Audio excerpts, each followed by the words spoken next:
चर्चा हमरा पता चल करी साथे ही बताई जो लिखैया महोदय है कि आओ हो सकते यदि राम जी कृपा करी तो आज राम जी अपन गाड़ी हाँक करके उलापन दरबार बोले अब वो काय अखंड स्वरूप एक भजन समर्पित श्रद्धांजलि स्वरूप वो दिवंगत आत्मा जे अब हम सबके बीच नहीं बल्कि भगवान के धाम में है। चूल्हा माटी के राम ये करका भरोसा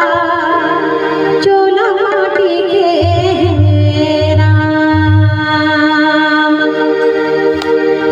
चूल्हा माटी के राम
माटी